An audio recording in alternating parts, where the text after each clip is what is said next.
Iran air ফ্লাইটের একটি commercial plane 290 জন যাত্রীকে নিয়ে ইরানের আন্দার আব্বাস থেকে দুবাইয়ের উদ্দেশ্যে রওনা হয়, কিন্তু টেকঅফের মাত্র 7 মিনিটের মধ্যেই একটি আমেরিকান নেভাল ওয়ারশিপ এটিকে শুট ডাউন করে ভূপাতিত করে, যার ফলে 290 জন যাত্রী প্রাণ হারান। ইরান এয়ার ফ্লাইট 655 এর সঙ্গে ঘটে যাওয়া এই দুর্ঘটনা ছিল ইতিহাসের সবচেয়ে ভয়াবহ বিমান দুর্ঘটনাগুলোর একটি। কিন্তু প্রশ্ন হলো, এই ঘটনা কিভাবে ঘটল? নেভাল ওয়ারশিপের ক্যাপ্টেনের কোনো ভুল ছিল, নাকি এটা ছিল আমেরিকার পরিকল্পিত একটি ষড়যন্ত্র? এটা হলো ইরান এয়ার ফ্লাইট 655 এর গল্প, যার পেছনে সত্যটা জানলে আপনার শরীর শিউরে উঠবে। তো চলুন আজকের ভিডিওতে এই ঘটনার পেছনের সত্যটা জানার চেষ্টা করি।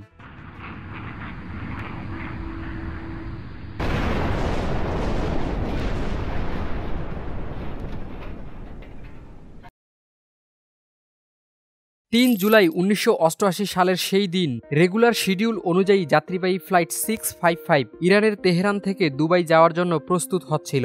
ফ্লাইট 655 তেহরানের মেহরাবাদ আন্তর্জাতিক বিমানবন্দর থেকে উড়ে আন্দার আব্বাস আন্তর্জাতিক বিমানবন্দরে থামবে এবং সেখান থেকে দুবাই আন্তর্জাতিক বিমানবন্দরে পৌঁছাবে। এই ফ্লাইটে ব্যবহৃত হয়েছিল এয়ারবাস A300, যা দীর্ঘদিন ধরে কোনো ত্রুটি ছাড়াই সেবা দিচ্ছিল। ফ্লাইটের নিয়ন্ত্রণে ছিলেন 37 বছর বয়সী ক্যাপ্টেন মহসিন জিরিয়ার, যার ফ্লাইট আওয়ার ছিল 7000 ঘন্টা, আর তার সহায়ক হিসেবে ককপিটে ছিলেন 31 বছর বয়সী ফার্স্ট অফিসার কামরান তামৌরি। মোট 274 জন যাত্রী এবং 16 জন ক্রু ছিলেন এই প্লেনে, যার মধ্যে 66 জন ছিল শিশু। এরপর প্লেন রওনা দেওয়ার প্রস্তুতি শুরু করে। প্রথমে প্লেনে জ্বালানি ভরা হয় এবং তারপর রানওয়ের দিকে পুশব্যাক করা হয়। কয়েক মিনিটের মধ্যেই প্লেন রানওয়েতে পৌঁছে যায়, যেখানে পাইলট এটিকে সোজা রেখায় নিয়ে আসেন। টেকঅফের ক্লিয়ারেন্স পাওয়ার সঙ্গে সঙ্গে ট্র্যাকিং শুরু হয়। প্রথমে ধীরে ধীরে এগোতে থাকে প্লেনটি, কিন্তু কয়েক সেকেন্ডের মধ্যেই এর গতি বেড়ে যায়। এইভাবে সকালবেলা ইরান এয়ার ফ্লাইট 655 মেহরাবাদ আন্তর্জাতিক বিমানবন্দর থেকে টেক অফ করে। তেহরান থেকে আন্দার আব্বাস পর্যন্ত ফ্লাইটটি সম্পূর্ণ স্বাভাবিকভাবে চলছিল, কিছুই অস্বাভাবিক ঘটেনি। প্লেনটি সকালে নির্ধারিত সময় অনুযায়ী রওনা হয় এবং ঠিক সময়ে আন্দার আব্বাসে পৌঁছে যায়। আর এই ঘটনার মূল কাহিনী শুরু হয় এখান থেকেই। মূলত এই ফ্লাইটটি সকাল 9:50 আন্দার আব্বাস বিমানবন্দর থেকে রওনা দেওয়ার কথা ছিল, কিন্তু এক যাত্রীর ভিসা সংক্রান্ত সমস্যার কারণে এই ফ্লাইটটি নির্ধারিত সময় থেকে 27 মিনিট দেরিতে অর্থাৎ 10:17 উড্ডয়ন করে। আন্দার আব্বাস থেকে দুবাইয়ের দূরত্ব খুবই কম ছিল। পুরো যাত্রা শেষ করতে সময় লাগার কথা ছিল মাত্র 28 মিনিট। টেক অফের পরপরই আন্দার Abbas air traffic controller tower থেকে নির্দেশ আসে পাইলট যেন ট্রান্সপন্ডার চালু করেন। ট্রান্সপন্ডার হলো এমন একটি ডিভাইস যা আকাশে থাকা প্লেন থেকে একটি সিগন্যাল পাঠায়, আর সেই সিগন্যালের মাধ্যমে এটিসি অর্থাৎ এয়ার ট্রাফিক কন্ট্রোলার প্লেনের সঠিক অবস্থান ট্র্যাক করতে পারে। এরপর কন্ট্রোল টাওয়ার থেকে নির্দেশ আসে প্লেন যেন পারস্য উপসাগরের উপর দিয়ে উড়ে যায়। পাইলটও সেই নির্দেশ অনুসরণ করে নির্ধারিত রুটে এগোতে থাকেন। ইরান এয়ার ফ্লাইট 655-কে একটি নির্দিষ্ট রুট দেওয়া হয়েছিল, যেটি কমার্শিয়াল এয়ার করিডোর আম্বার 59 নামে পরিচিত। এই রুটটি ছিল একদম সোজা। প্রথমে প্লেন 14,000 ফুট উচ্চতায় উঠবে, তারপর নির্ধারিত গতিতে উড়ে দুবাইয়ের দিকে এগিয়ে যেতে থাকবে। সকালবেলার সেই ছোট্ট ফ্লাইটে সব যাত্রীরা নিশ্চিন্তে বসে ভ্রমণ উপভোগ করছিলেন। ককপিটের ভেতরে পাইলটরা গ্রাউন্ড রাডারের সঙ্গে যোগাযোগ রাখছিলেন এবং সঠিক SKED কোড প্রচার করছিলেন। জেনে রাখা ভালো, SKED কোড হলো সিভিলিয়ান এয়ারক্রাফটের একটি শনাক্তকরণ সিগন্যাল, যার মাধ্যমে সহজে বোঝা যায় এই ফ্লাইটটি যাত্রীবাহী নাকি সামরিক বিমান। সবকিছুই ঠিকঠাক চলছিল, কিন্তু প্লেনের নিচে সমুদ্রে তখন শুরু হয়ে গিয়েছিল এক অজানা অশান্তি। সকাল 10:24 আমেরিকান নেভাল ওয়ারশিপের ক্যাপ্টেন উইলিয়াম রজার্স আদেশ দেন যে প্লেনটিকে শুট ডাউন করা হোক। সেই আদেশের কয়েক সেকেন্ডের মধ্যেই USS ভিনসেন্টনেস থেকে দুটি MS-2ER অ্যান্টি এয়ারক্রাফট মিসাইল ছোড়া হয় ফ্লাইট 655 এর দিকে। কয়েক সেকেন্ডের মধ্যে একটি বিশাল বিস্ফোরণের সঙ্গে সবকিছুই শেষ হয়ে যায়।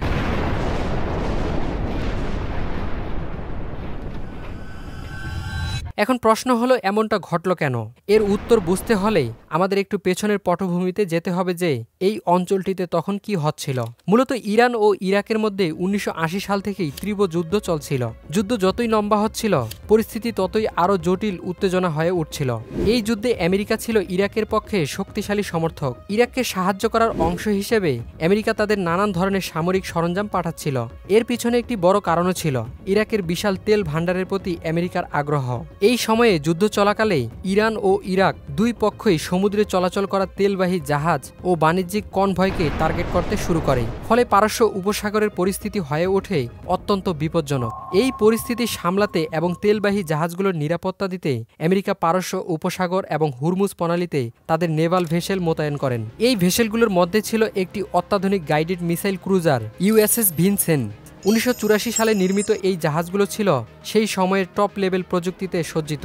এতে ছিল অত্যাধুনিক অস্ত্র ব্যবস্থা, যা বিখ্যাত এইজিস কমব্যাট সিস্টেম, যা মুহূর্তের মধ্যে শত্রু শনাক্ত এবং আক্রমণে সক্ষম ছিল। ইউএসএস ভিনসেন্ট এর ক্যাপ্টেন ছিলেন উইলিয়াম রজার্স, 49 বছর বয়সী এবং বিভিন্ন জাহাজে 20 বছরের বেশি অভিজ্ঞতা সম্পন্ন এক নৌ অফিসার। তিনি প্রথমে ভিনসেন্নেস এ সেকেন্ড কমান্ডার হিসেবে ছিলেন। পরবর্তীতে 1966 সালে তাকে ক্যাপ্টেন হিসেবে দায়িত্ব দেওয়া হয়। 3 জুলাই সকালে ক্যাপ্টেন রজার্স একটি চমকপ্রদ তথ্য পান যে ইউএসএস নেভির একটি হেলিকপ্টার, যা আন্তর্জাতিক জলে উড়ছিল, সেটিকে নাকি ইরানের একটি নৌযান মিসাইল শুট করে নামিয়ে দিয়েছে। এদিকে আরেকটি সংবাদ আসে, অন্য এলাকায় অবস্থান করা আরেকটি ইউএসএস জাহাজ ইরানের নৌবাহিনীর পক্ষ থেকে বারবার উত্তেজিত আচরণের মুখোমুখি হচ্ছে।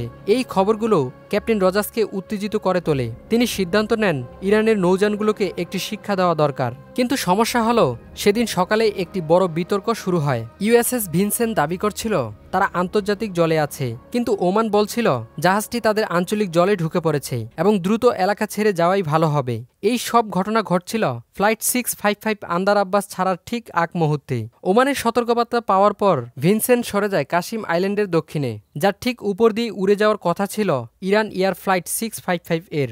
ভিনসেন্নেস ছিল অত্যাধুনিক রাডার সিস্টেমে সজ্জিত, তাই এতে থাকা হাইটেক রাডার 300 কিলোমিটার দূরের প্লেনও শনাক্ত করতে পারত। তাই ক্রুরা পরপর এলাকায় থাকা সব বিমান, বিশেষ করে শিডিউল ফ্লাইটগুলোর উপর নজর রাখছিল। কিন্তু তারা বুঝতে পারছিল না যে এই নজরদারির মধ্যে শুরু হয়ে গেছে ইতিহাসের সবচেয়ে ভয়াবহ একটি ভুলের কাউন্টডাউন। এরপর ইরানিয়ান বোটগুলোর সঙ্গে মোকাবিলা করতে করতে ইউএসএস ভিনসেন্নেস এর ক্রুরা চরম সতর্ক অবস্থায় ছিল। আর তখনকার পরিস্থিতি এমন ছিল, সেই সময়ে সাধারণ কোনো কমার্শিয়াল প্লেন উড়ে না, তাই রাডারে যাই দেখা যায় তারা ধরে নিচ্ছিল এটা হয়তো হুমকি। ঠিক সেই সময়ে তাদের হাইটেক রাডারে ভেসে ওঠে একটি বড় এয়ারক্রাফট, যা ছিল ইরান এয়ার ফ্লাইট 655 এর যাত্রীবাহী প্লেন। এর পাশাপাশি রাডারে দেখা যায় আরেকটি plane, Iranian সার্ভেলান্স রিকন aircraft P3 onion. এটি ইরান 1980 সালের আগেই যুক্তরাষ্ট্র থেকে কিনেছিল। এটি শনাক্ত করার পর captain William Rogers P3 Orion এর সঙ্গে যোগাযোগ করার চেষ্টা করেন এবং সতর্ক করেন ইউএসএস ভিনসেন্ট এখানে আছে, আপনারা পিছিয়ে যান। সতর্কবার্তা পেয়ে ইরানিয়ান সার্ভেলান্স ফিরে যায়, কিন্তু এর ফলে ভিনসেন্ট এর ক্রুরা আরও সতর্ক হয়ে পুরো আকাশ পর্যবেক্ষণ করতে শুরু করে। এদিকে আরেকটি বড় ভুল ধারণা তৈরি হয়, ফ্লাইট 655 যেহেতু 27 মিনিট দেরিতে টেক অফ করেছে, ভিনসেন্ট এর ক্রু ভাবতেই পারেনি যে এই মুহূর্তে আশেপাশে কোনো কমার্শিয়াল ফ্লাইট থাকতে পারে। ভিনসেন্ট এর রাডার যখন প্লেনটিকে শনাক্ত করে, তারা শুরু করে standard identification friend or foe check অর্থাৎ IFF সিস্টেম। IFF সিস্টেমে ট্রান্সপন্ডার থেকে যে রিপ্লাই আসবে তার উপর ভিত্তি করে বোঝা যাবে এটা সিভিলিয়ান নাকি মিলিটারি। যখন ভিনসেন্নেস একটি ইলেকট্রিক্যাল সিগন্যাল পাঠায় প্লেন শনাক্তকরণের জন্য, তখন ফ্লাইট 655 এর জন্য ব্যবহৃত A300 প্লেনের ট্রান্সপন্ডার রেসপন্ড করে। এখানে পাইলটকে রেসপন্স ট্রান্সপন্ডারের ভেতরেই 4 ডিজিটের SKED কোড ইন্টার করতে হতো, যা ছিল 6760। কিন্তু সমস্যাটি ঘটে এখানেই, ফ্লাইট 655 থেকে যে রিপ্লাই আসে তা ছিল একটি জেনেরিক কোড, যার কারণে ভিনসেন্নেস এর কাছে স্পষ্ট হয়নি যে এই প্লেন কি সিভিলিয়ান নাকি কোনো মিলিটারি স্পাই এয়ারক্রাফট। পরিস্থিতি আরও জটিল হয়ে ওঠে, কারণ যে আন্দার আব্বাস এয়ারপোর্ট থেকে ফ্লাইট 655 উঠেছিল সেখান থেকে মিলিটারি F-14 জেটও টেক অফ করত। ফলে ভিনসেন্নেস এর ক্রুর মাথায় বারবারই সন্দেহ তৈরি হচ্ছিল এটা F-14 নয়তো। এরপর তারা মিলিটারি ফ্রিকোয়েন্সিতে প্লেনের সঙ্গে যোগাযোগ করার চেষ্টা করে, কিন্তু যেহেতু ফ্লাইট 655 কোনো মিলিটারি এয়ারক্রাফট নয়, সুতরাং সেই ফ্রিকোয়েন্সিতে কোনো রিপ্লাই আসবে না। এখানেই আসে সবচেয়ে অবাক করা বিষয়, যদিও ইউএসএস ভিনসেন্নেস ছিল সেই যুগের সবচেয়ে আধুনিক কম্পিউটারাইজ নেভাল জাহাজ, তবুও এতে সিভিলিয়ান রেডিওতে টিউন করার ক্ষমতা ছিল না। অর্থাৎ তারা সরাসরি সিভিলিয়ান ফ্লাইট 655 এর সঙ্গে যোগাযোগ করার কোনো রাস্তা পায়নি। এর মধ্যে ভিনসেন্নেস ক্রুরা ফ্লাইট 655 এর একটি রেডিও ট্রান্সমিশন ধরতে পায়, কিন্তু সেটির অর্থ তারা বোঝে না।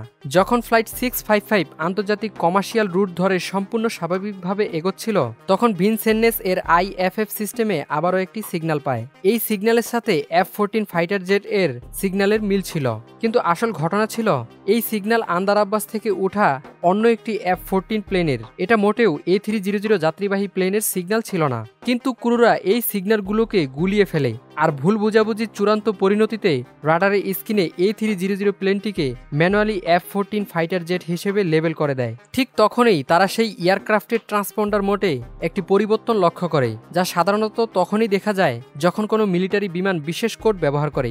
যদিও এতে সন্দেহ আরও বাড়ে যে এটি মিলিটারি প্লেন হতে পারে, তবুও এটি 100% নিশ্চিত প্রমাণ ছিল না। টেক অফের প্রায় 3 মিনিট পর অর্থাৎ সকাল 10:20 এ ফ্লাইট 655 ধীরে ধীরে 14,000 ফিট উচ্চতায় উঠতে থাকে। এটি দেখার পর ভিনসেন্ট এর ক্রু মনে করতে থাকে যে প্লেনটি তাদের দিকে আসছে এবং আক্রমণের প্রস্তুতি নিচ্ছে। তারা তখন বিমানটিকে শুটডাউন করার জন্য অনুমতি চেয়ে বার্তা পাঠায়। সময় যতই পার হচ্ছিল, ক্রুর মধ্যে বিশ্বাস আরও বাড়তে থাকে এবং তিনি ভুলভাবে ভেবে নেন যে এটি একটি F-14 ফাইটার জেট। এরপর ভিনসেন্ট অস্ত্র সিস্টেম বিমানটির দিকে ঘুরিয়ে দেয়, কিন্তু অপরদিকে ফ্লাইট 655 এর যাত্রী বা ক্রুদের 1%ও ধারণা ছিল না যে তাদের ভুলক্রমে যুদ্ধবিমান ভেবে টার্গেট করা হচ্ছে। কেবিনের ভেতর ছিল একেবারে শান্ত পরিবেশ। কেউ বই পড়ছে, কেউ জানালা দিয়ে সূর্যের আলোয় ঝলমল করা মেঘ দেখছে। শিশুরা খেলনা নিয়ে মগ্ন। ককপিটের পাইলটরা নিয়মমাফিক প্লেনকে উচ্চতায় তুলছিলেন। তাদের দুবাই এয়ারপোর্টে ল্যান্ড করতে এখন মাত্র কয়েক মিনিট বাকি। কেউ বুঝতেই পারেনি যে তারা তাদের জীবনের শেষ মুহূর্তগুলো কাটাচ্ছে। ঠিক সকাল 10:24 ক্যাপ্টেন উইলিয়াম রজার্স আদেশ দেন যে প্লেনটিকে শুটডাউন করা হোক। সেই আদেশের কয়েক সেকেন্ডের মধ্যেই ইউএসএস ভিনসেন্নেস থেকে দুটি SM-2ER এন্টি এয়ারক্রাফট মিসাইল ছোড়া হয় ফ্লাইট 655 এর দিকে। কয়েক সেকেন্ডের মধ্যে একটি বিশাল বিস্ফোরণের সঙ্গে সবকিছু শেষ হয়ে যায়। প্লেনের বিশাল অংশগুলো সমুদ্রে ছড়িয়ে পড়ে। একটি ভুল সিদ্ধান্তের কারণে 66টি শিশুসহ মোট 290 জন মানুষ সেদিন প্রাণ হারান। ঘটনাটির সঙ্গে সঙ্গে পুরো বিশ্বকে নাড়া দেয়। সেই সময় কোল্ড ওয়ার চলছিল, তাই ঘটনাটিকে কেন্দ্র করে যুক্তরাষ্ট্রের বিরুদ্ধে তীব্র সমালোচনার ঝড় ওঠে। মানুষ দাবি করতে থাকে এটি সামরিক ক্ষমতার অপব্যবহার এবং আমেরিকাকে এর জন্য জবাবদিহি করতে হবে। এবার ইউএস নেভি একটি তদন্ত কমিশন গঠন করে যাতে বের করা যায় এই ঘটনায় আসলে কি ভুল হয়েছিল। তদন্তে বিশ্বাস করা হচ্ছিল যে ক্যাপ্টেন রজার্সের বিরুদ্ধে কঠোর ব্যবস্থা নেওয়া হবে, কিন্তু ফলাফল আসে সম্পূর্ণ ভিন্ন। তদন্তে দেখা যায় সেদিন আন্দার আব্বাস এয়ারবেসে সত্যি একটি ইরানিয়ান F-14 মোতায়েন ছিল এবং তার সিগন্যালগুলোই ভিনসেন্নেস এর রাডারে ধরা পড়ছিল। কিন্তু ক্রু ভুলভাবে সেই সিগন্যালগুলোকে A300 এর বলে ধরে নেয় এবং প্লেনটিকে ম্যানুয়ালি F-14 হিসেবে লেবেল করে। অর্থাৎ এটি ছিল ভুল তথ্য নির্ভর একটি ভুল সিদ্ধান্ত। তবে তদন্তের এই ফল প্রকাশ হওয়ার পর মানুষের ক্ষোভ আরও বেড়ে যায়। অনেকে বলেন ক্যাপ্টেন রজার্স তাড়াহুড়ো করে অ্যাকশন নিয়েছিলেন, যথেষ্ট যাচাই না করেই। তবে এই ঘটনায় সেদিন ক্যাপ্টেন রজার্স নিজেই ভিনসেন্টকে ইরানিয়ান সমুদ্রের জলসীমার খুব কাছে নিয়ে গিয়েছিলেন। ফলে এটি অজান্তেই ইরানের আঞ্চলিক সমুদ্রের জলসীমায় প্রবেশ করে, যা আন্তর্জাতিক আইন লঙ্ঘন করেছিল। এজন্য ক্যাপ্টেন ও ক্রুর বিরুদ্ধে ব্যবস্থা নেওয়া উচিত ছিল। তবে এত কিছুর পরেও আমেরিকার উপর তেমন কোনো প্রভাব পড়েনি, বরং উল্টো ক্যাপ্টেন রজার্স এবং তার ক্রুকে তাদের কাজের জন্য পুরস্কার দেওয়া হয়েছিল। রজার্সকে রিজিয়ন অফ মেরিট পদক দিয়ে পুরস্কারিত করা হয়, যা মানুষের কাছে অত্যন্ত প্রশ্নবিদ্ধ একটি সিদ্ধান্ত ছিল। সংক্ষেপে যুক্তরাষ্ট্র সরকার এই দুর্ঘটনার দায় নিতে অস্বীকার করে, বরং যুক্তরাষ্ট্র ইরানকে দোষারোপ করে বলে যে যদি ইরান যুদ্ধক্ষেত্রের মধ্যে সিভিলিয়ান প্লেন উড়তে দেয় তবে এই ঘটনার দায় তাদের স্বীকার করতে হবে। এরপর ইরান এই ঘটনাকে আন্তর্জাতিক আদালত ইন্টারন্যাশনাল কোর্ট অফ জাস্টিস এ নিয়ে যায়। ইরানের যুক্তি ছিল, ধরা যাক ভিনসেন্নেস এর ক্রু ভুল করেই ফ্লাইট 655-কে F-14 ভেবেছিল, তবুও তাদের সেই বিমানটিকে গুলি করার কোনো অধিকারই ছিল না, কারণ সেই মুহূর্তে বিমানটি ইরানের নিজস্ব এয়ার স্পেসে উড়ছিল। কোনো দেশের সামরিক বাহিনী অন্য কোনো দেশের আকাশসীমায় অনুমতি ছাড়া মিলিটারি অ্যাকশন নিতে পারে না। এছাড়াও ফ্লাইট 655 কোনো ধরনের আক্রমণাত্মক আচরণ করেনি, কোনো রেস্ট্রিক্টেড রুটে উড়ছিল না এবং ইউএসএস ভিনসেন্নেস এর দিকে কোনো ধরনের লক অন বা বিপজ্জনক সিগন্যাল পাঠায়নি। এই অবস্থায় সিভিলিয়ান এয়ারক্রাফটের উপর এমন সামরিক হামলা স্পষ্টই ক্ষমতার অপব্যবহার। এই মামলা অনেক বছর ধরেই চলে। শেষ পর্যন্ত 1996 সালে আন্তর্জাতিক আদালত একটি সমাধান দেয়। সমাধান অনুযায়ী যুক্তরাষ্ট্র গভীর অনুশোচনা প্রকাশ করে এবং ভুক্তভোগীদের পরিবারের জন্য মোট $61.8 মিলিয়ন ক্ষতিপূরণ প্রদান করে। আর এভাবেই ফ্লাইট 655 এর ভয়ঙ্কর ঘটনার আইনগত অধ্যায় শেষ হয়। তবুও অনেক মানুষের মতে এই ঘটনার বিচার কখনোই সঠিকভাবে হয়নি। 290 জন নিরীহ মানুষের মৃত্যু, কিন্তু আমেরিকার কাছে যেন সেটি বড় কোনো ট্র্যাজেডি ছিল না। অন্যদিকে 1983 সালে কোরিয়ান এয়ারলাইন্সের ফ্লাইট 007 বিমানটি ভুলে রাশিয়ার রেস্ট্রিক্টেড এয়ার স্পেসে ঢুকে পড়েছিল এবং রাশিয়া ভুলক্রমে সেটিকে মিলিটারি হুমকি ভেবে শুটডাউন করেছিল। ফলে সেই ঘটনায় 240 জন যাত্রী এবং 29 জন ক্রু নিহত হয়েছিলেন। কিন্তু রাশিয়ার এই ভুল সিদ্ধান্তটি আমেরিকা একটি ঠান্ডা মাথার হত্যাকাণ্ড হিসেবে প্রচার করেছিলেন বিশ্বে। কিন্তু যখন আমেরিকা নিজেই ইরান এয়ার ফ্লাইট 655-কে একই ভুলে শুটডাউন করে, তখন তারা বিশ্বে প্রচার করে এটি শুধুমাত্র একটি ভুল বোঝাবুঝি ছিল। আর আমেরিকার এমন আচরণ স্পষ্ট করে দেয় যে তাদের ডাবল স্ট্যান্ডার্ড, পক্ষপাতিত্ব এবং আন্তর্জাতিক রাজনীতির বাস্তব চেহারা। ইরান এয়ার ফ্লাইট 655 হোক বা কোরিয়ান এয়ার ফ্লাইট 007, উভয় ঘটনায় ইতিহাসের ভয়ঙ্কর, নিন্দনীয় এবং হৃদয় বেদনাদায়ক একটি বিমান দুর্ঘটনা। প্রিয় দর্শক, যেখানে আমেরিকা ইরানের ক্ষতি করেই ইরানকেই দোষারোপ করেছিল, সেখানে হয়তো আপনার মতামত ভিন্ন হতে পারে। তাই কমেন্ট বক্সে লিখে জানাতে পারেন আপনার মতে এই দুর্ঘটনার পেছনে সত্যিকার অর্থে কার ভুল ছিল, ইরান নাকি আমেরিকা।